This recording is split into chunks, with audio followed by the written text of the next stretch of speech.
लेकिन ये कहानी है इसी खेल की जो कभी हम बचपन में बैठी रहती है सारा दिन पत्थर की तरह। अरे पत्थर भी कभी कभी हिल लिया करता है। तू भी कभी कोई काम कर लिया कर बहू।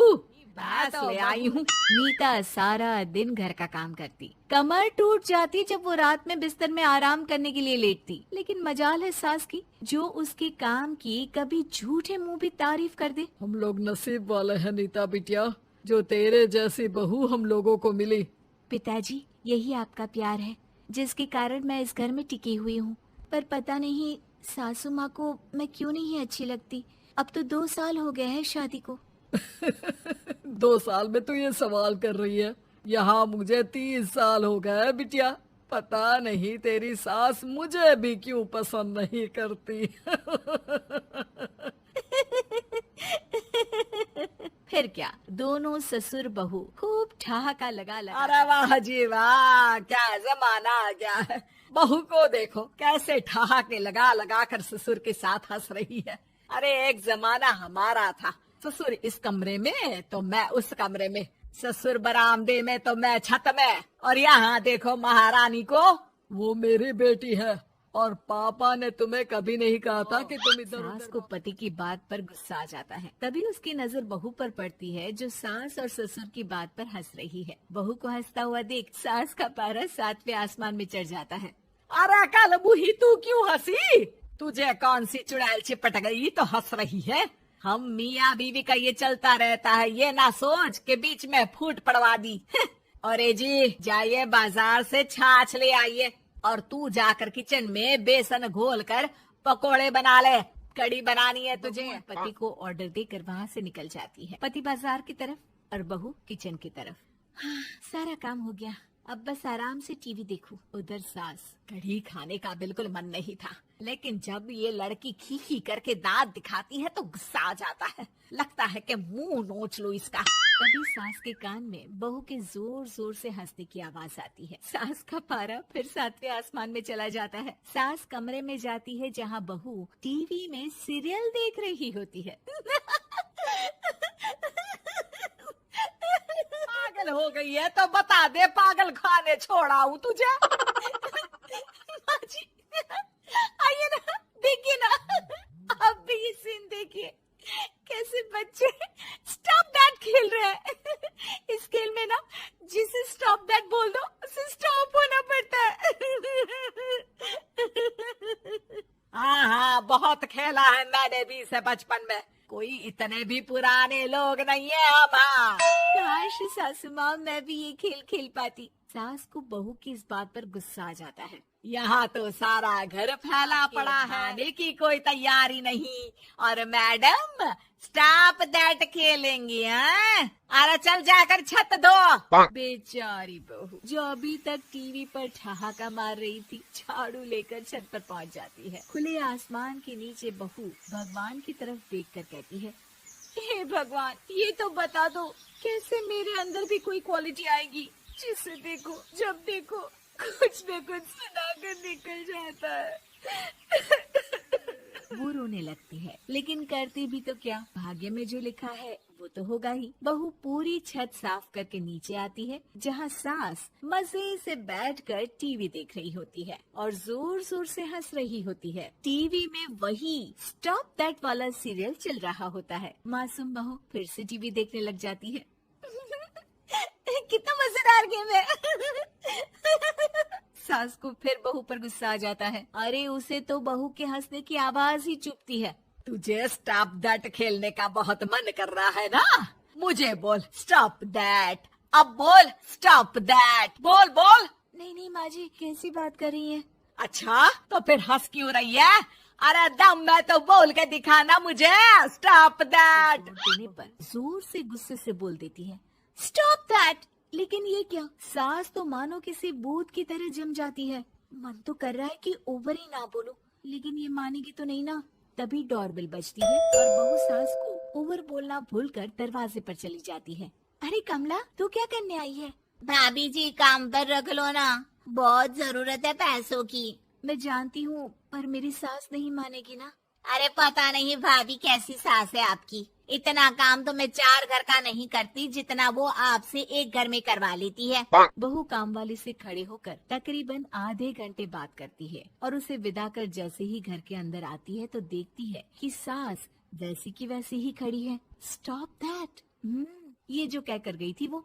अरे हाय, ये सासू माँ को क्या हो गया? अब ओवर बोलूंगी तो मेरी तो जान ही निकाल देगी। क्या करूँ मैं? बहू उनका हाथ पकड़कर बेड पर लिटा देती है और फिर कहती है, ओवर। क्या मेरे सर पर खड़ी रहेगी अब? क्या मैं आराम भी ना करूं? जा यहाँ से। बोला है ना कमरे में आया मत कर। जब देखो कमरे में घुसी रहती है, अलमारी को घुरती रहती है। अरे कुछ नहीं देने वाली, ज्यादा वहम में मत रहे। माफ करिएगा, मैं आपको कुछ बोलती नहीं हूँ। इसका मतलब ये तो नहीं है ना कि आप कुछ भी बोलती रहेंगी। अरे वाह जी वाह, स्टॉप दैट बोलते बोलते जबान भी खुल गई तेरी। हाँ, खुल गई और बोलूंगी भी। Stop that. अब बोलो।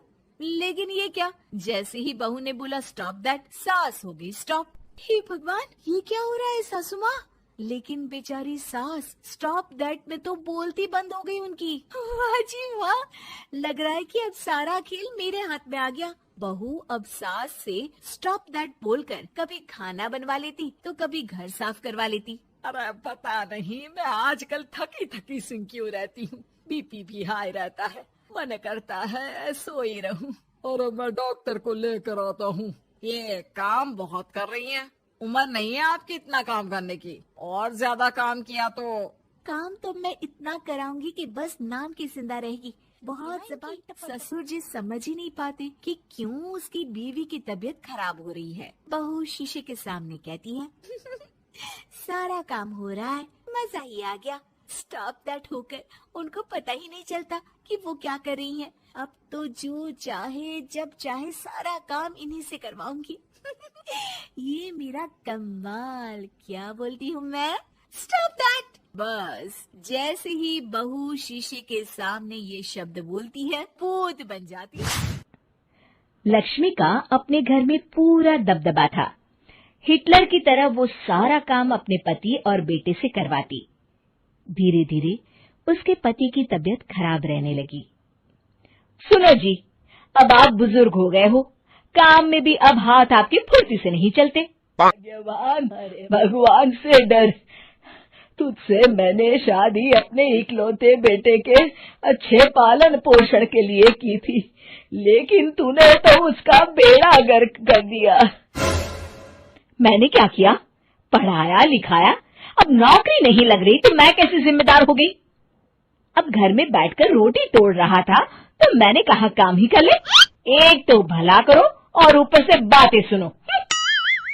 तभी सारंग वहां आ जाता है। बहुत भूख लगी है माँ, कुछ खाने को दे दो। तुम्हारे पापा का हाथ तो चल नहीं रहा है। मैं ही जा रही हूँ आज किचन में, बनाती हूँ कुछ। हे भगवान, कैसे होगा इतना काम मुझसे? लक्ष्मी किचन में काम कर रही होती है कि तभी अचानक उसे आइडिया आता है। अरे मैं भी ना, अरे यहाँ तो फ्री की नौकरानी ला सकती हूँ मैं, फिर मैं क्यों खाना बना रही हूँ? उस दिन लक्ष्मी सारंग है और बैठकर उसे बड़े ही प्यार से खिलाती है। खा ले बेटा, खा ले, पेट भर के खा ले। अरे रुक, मैं तेरे लिए ना गर्मा गर्म रोटियां लाती हूँ। सारंग और उसके पिता एक दूसरे की ओर बड़े ही हैरानी से देखते हैं। बेटा सारंग, जरूर दाल में कुछ काला है, वरना ये औरत तो हमें बासी खाना भी सुकून से ना खाने दे। सुनील की बात लक्ष्मी सुन लेती है और जोर जोर से चिल्लाने लगती है। अरे हाँ हाँ, भलाई का तो जमाना ही नहीं रहा, को जलाकर तुम लोगों के लिए खाना बना रही हूँ और ऊपर से तुम्हें दाल काली लग रही है। अरे माँ, पिताजी का ये मतलब नहीं था, तुम बुरा मत मानो। अरे हाँ बेटा, तू कहता है तो मान लेती हूँ। लक्ष्मी सारंग के पास बड़े ही प्यार से बैठ जाती है और फिर कहती है, बेटा मैंने ना तेरी शादी करने की सोच ली है। अब तेरे पिताजी के हाथ भी नहीं चलते, तो सोच रही हूँ तेरे लिए बीवी ले आऊं। अब पता नहीं ना मैं भी कब मर जाऊं। अब ऐसे भाग्य भी कहाँ है हमारे। क्या कहा? अरे हाँ हाँ, तुम तो चाहते ही हो कि मैं मर जाऊं, लेकिन मैं अपनी प्यारी बहू का चेहरा देखे बिना नहीं मरूंगी। हाँ माँ, शादी तो मैं कर लूं, लेकिन मैं नौकरी नहीं करता, फिर कोई क्यों देगा मुझे अपनी बेटी? अरे क्यों नहीं देगा बेटी? इतना बड़ा घर, खेल खलियान है, किस चीज की कमी है हमारे पास? जो आएगी राज करेगी, राज। हम तो ना कर पाए राज, ये बोलो कि एक और नौकर तुम्हारे पास आ जाएगा। मैं कहती हूँ चुप हो जाओ। अरे खुद के घर का खाना बनाएगी तो क्या नौकरानी हो जाएगी? अब तुमसे तो किचन का काम होता नहीं, तो कोई तो ठीक है माँ, तुम जैसा सही समझो बस। अब मेरी एक शर्त है, लड़की जो भी हो वो दिखने में कैसी भी हो या कहीं की भी हो, बस पढ़ी लिखी होनी चाहिए। अरे हाँ हाँ, ला देंगे पढ़ी लिखी बेटा, मैंने कौन सा काम करवाना है उससे। हाँ। और फिर एक दिन पास के गांव की ही रति से सारंग की शादी हो जाती है। रति दिखने में बहुत ही सुंदर थी, साथ ही साथ काफी पढ़ी लिखी थी। रति को लक्ष्मी के सौतेले होने की बात पता नहीं थी। शुरू में जब रति ने सारंग को घर का काम करते देखा तो हैरान रह गई। अरे ये तो अच्छी बात है कि आप घर का लेकिन मैं तो घर में ही हूँ ना, आप क्यों कर रहे हैं जी? जाइए आप नौकरी के लिए अप्लाई कीजिए ना।